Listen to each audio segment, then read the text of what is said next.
Não, eu queria essa questão do judaísmo, né, você vê, por exemplo, a própria história do Marcião, né, o Marcião vai surgir ali por volta de 140 em Roma, né, e ele era uma pessoa muito rica e foi bem recebido lá pela igreja de Roma, e propôs lá as teses dele, que ele já vinha trazendo lá da cidade dele, né, essas teses praticamente trazendo uma ruptura com o Antigo Testamento, né, o Antigo Testamento seria de um Deus mau, e Jesus anunciaria o Deus bom. Então são dois deuses diferentes, né?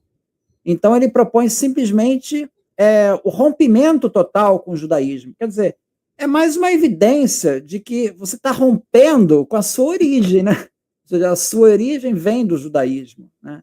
Então, assim, como você vai explicar o movimento de Marcião se o cristianismo não veio do judaísmo? Então está rompendo com o quê, se você não veio do judaísmo? Quer dizer, a história do Marcião fica capenga, ela fica meio sem sentido, né? Perfeito.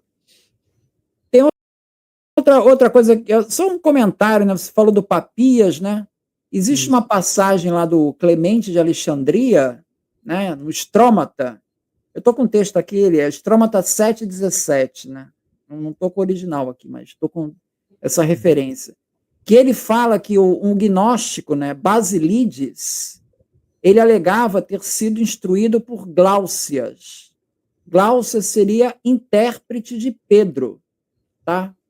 Intérprete de Pedro. Então, o Giovanni Filoramo, né, que tem um livro sobre gnosticismo, ele coloca essa questão, que essa versão de que Gláucias era o intérprete de Pedro seria uma maneira de contrapor a informação de que Papias fala de Marcos como intérprete de Pedro. Então, assim, é uma outra referência que meio que corrobora essa tese que vem por Papias, né, de que Marcos era o intérprete de Pedro. Então, assim, são essas coisas, e toda a discussão que nós temos ali do primeiro século, na época de Jesus, né, toda essa discussão que tem da igreja primitiva, ela está compatível com o que a gente sabe do judaísmo da época, né? São discussões, a questão do divórcio, são questões que Hillel está discutindo também, a questão do divórcio, e são todos judeus. Eles não saem do judaísmo por causa disso. O Bar Kokhba, ele se dizia o Messias. Ele falava, eu sou o Messias. Tá? E ele era judeu, era dentro do judaísmo. Quer dizer, uma pessoa que se dizia Messias e está dentro do judaísmo.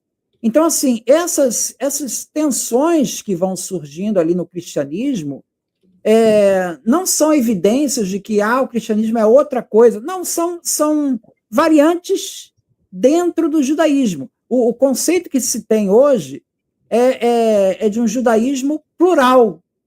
Os autores falam de judaísmos na época. Não dá para falar de um judaísmo só. Tem vários. Tem os essênios, tem os... sei lá, tem os de Hillel, tem os Hassides, né?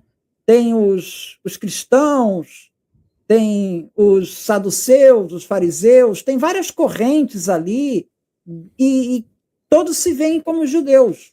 Então, essas tensões que vão sendo expostas ali pelo cristianismo não necessariamente significa que ele tivesse fora do judaísmo, né?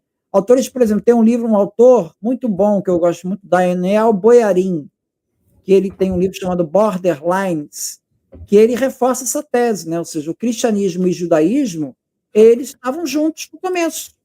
Os cristãos daquela época frequentavam sinagogas. Era tudo dentro ali do movimento. Então, tudo isso converge para esse entendimento de que o cristianismo nasceu dali de dentro, cara.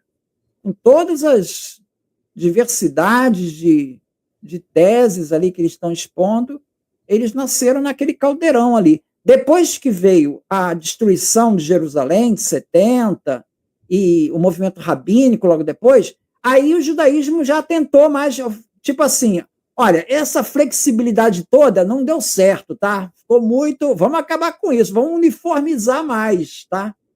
Então, assim, houve uma tendência mais de uniformização. Nesse movimento, os judeus sacam os cristãos, olha, não quero mais saber. Separa, tu vai para lá, para o teu lado, e a gente vai por aqui. O Larry Hurtado, no livro Senhor Jesus Cristo, né, ele fala dessa tensão e diz que o principal ponto que levou a essa ruptura com os judeus era a insistência dos cristãos em dizer que Jesus era Deus. Esse ponto daí, ele foi tensionando, até que lá para o começo do século II, segue o teu caminho aí, porque não dá mais para continuar junto.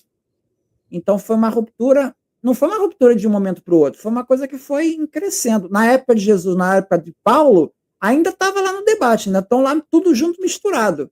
Depois, com o tempo, não tem mais condição de...